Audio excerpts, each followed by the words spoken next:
다시 그러면 로마로 돌아가서 유대는 이제 완전 로마 속주로 넘어가서 헤롯 중심으로 통치가 이루어지게 되고, 그러면 이제 로마는 그러면 이제 어떻게 되느냐, 어떻게 되어가고 있었느냐. 로마에서도 이제 한참 이제 내란이 막 벌어져요. 왜냐하면 한 하늘에 태양이 두 개일 수는 없거든요.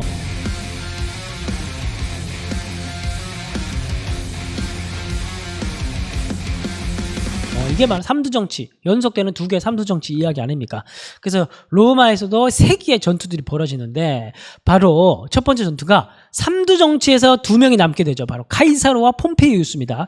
폼페이우스, 카이사르 이 두 명이 이제 권력 다툼을 벌이게 되는데, 이때 이제 누가 이기느냐? 여러분들이 잘 알고 있듯이 카이사르가 이기게 되죠.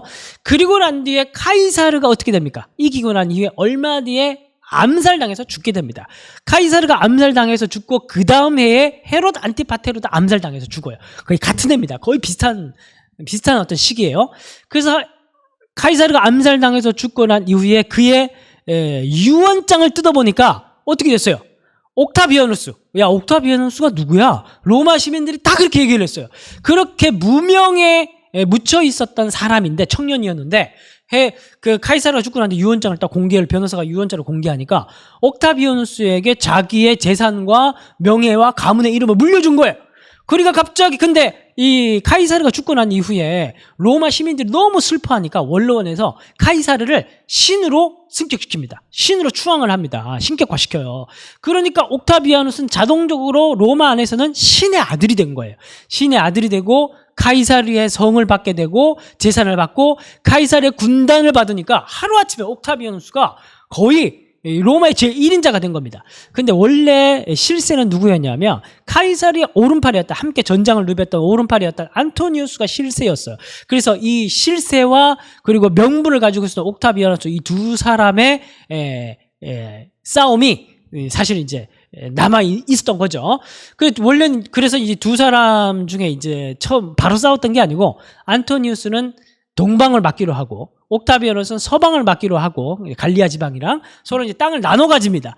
나눠 가졌는데 태양이 둘일 수는 없잖아요. 그래서 결국에는 둘 사이에 전쟁이 벌어지게 되는데, 안토니우스가 동방을 나눠 가지면서 자기가 알렉산드리아에서 거주를 했었는데, 그때 클레오파트라 7세와 눈이 맞습니다. 헬라 제국의 마지막, 프톨레마이오스의 마지막 제국. 아까 봤듯이 셀류커스 왕조는 망했죠. 그럼 이제 헬라 제국은 뭐만 남았냐면 프톨레마이오스 왕조만 남아 있었습니다. 프톨레마이오스 왕조의 마지막 왕이 누구냐면 클레오파트라 7세예요. 클레오파트라 7세와 안토니우스가 서로 동맹을 맺어가지고 누구랑 싸웠냐 하면은 악티움이라는 그리스 해전에서 옥타비아누스와 로마 제국의 패권을 놓고, 그러니까 세계에 대한 소유권을 놓고 한판 붙은 거예요. 근데 이때 이 싸움에 모든 동방의 서방의 모든 도시들이, 국가들이 다 주목하고 있었죠. 결국엔 누가 이겼냐면 옥타비아누스가 승리하고 안토니우스와 클레오파트라는 알렉산드리아로 도망을 갑니다. 잡으러 갔죠. 잡으러 가서 결국 이 두 사람을 둘 다 죽이고 안토니우스가 로마 본국으로 돌아와서 아주 의기양양하게 개선 행진을 합니다. 개선식을 벌입니다. 그리고 로마 원로원을 구워 삶아가지고 자기를 제1, 그러니까 집정관이라는 것도 없애고 이제 최고의 거의 황제정으로 가는 길을 열어버립니다. 그러면서 이제 로마 제국이 이제 원로원 제도가 아니라 황제정, 이제 군주제로 가버리게 된 거예요. 제정으로 가버리게 되는 거예요. 그러면서 이제 이 엄청나게 넓어진 땅덩어리를 어떻게 통치하냐 고민하다가 이제 여러분 아까 봤듯이 헬라 제국의 마지막 왕, 프톨레마이오스 제국의 마지막 왕이었던 클레오파트라 7세를 죽이고 프톨레마이오스 왕조까지도 로마 속주로 편입시켰으니 이제 지중해 일대에 제국은 남아있지 않은 거예요.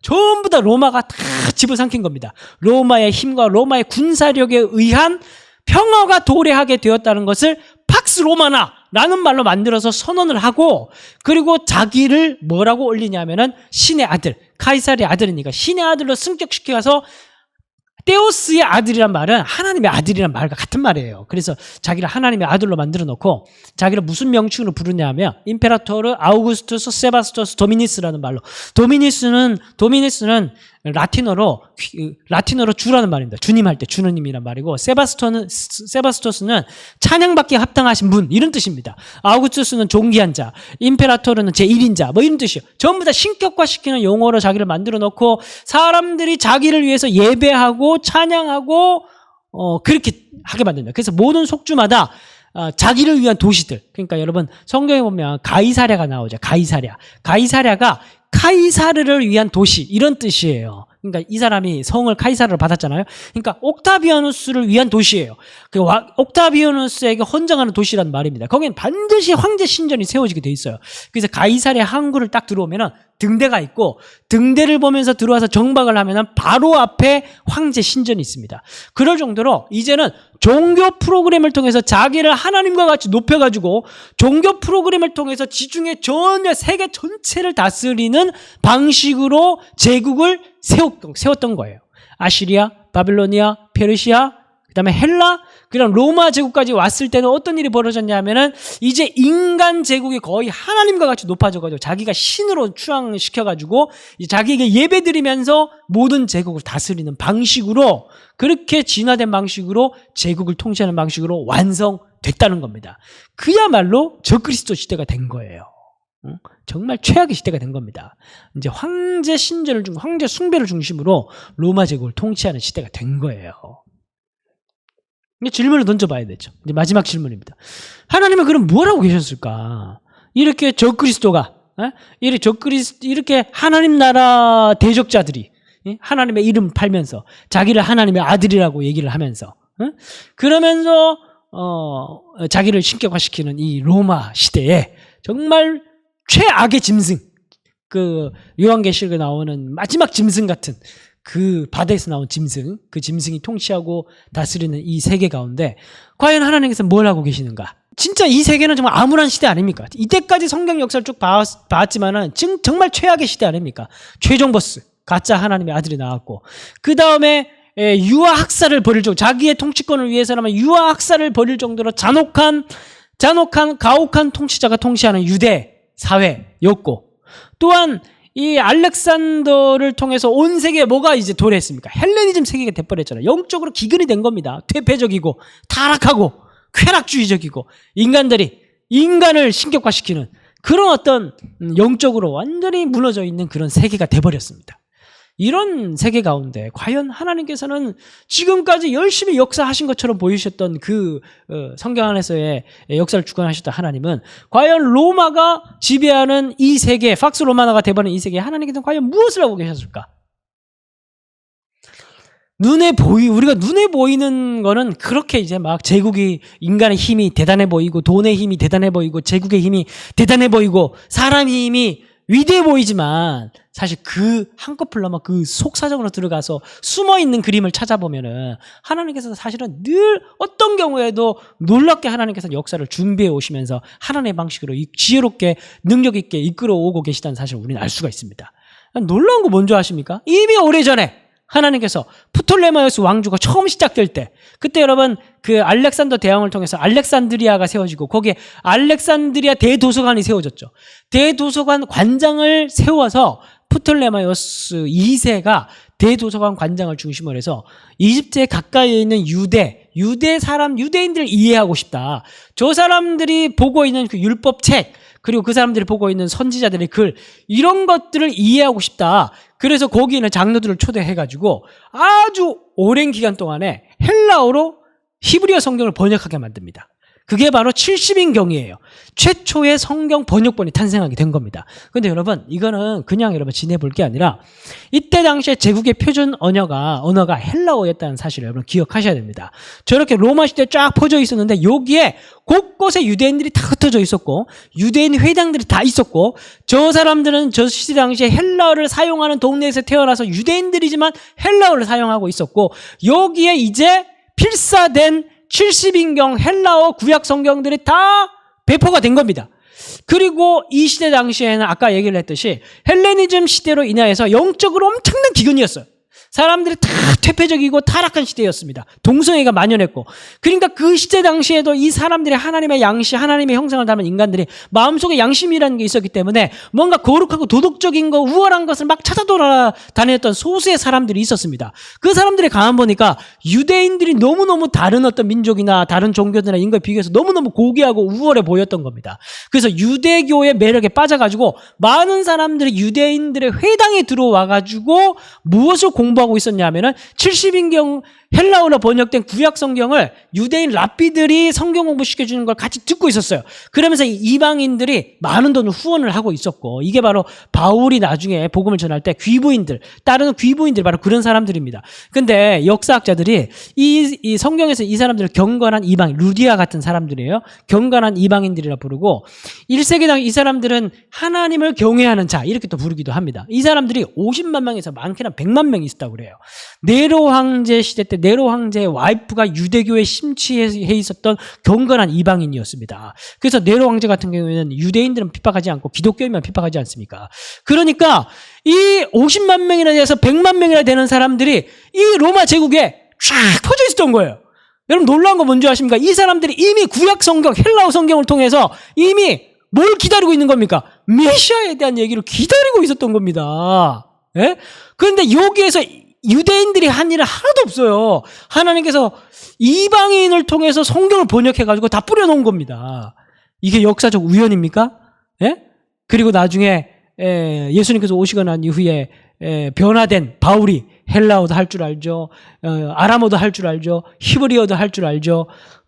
이 로마 제국 곳곳을 타고 돌아다니면서 헬라어로, 유창한 헬라어로 이 회당에 찾아가서 성경을 가르치고 복음을 전하면서, 이때 당시 경건한 이방인들은 뒤에 쭈그리고 앉아가지고 그냥 그런 유대인들에 대한 이야기만 들었는데, 유대인들이 회당 안에서 얼마나 차별을 했습니까?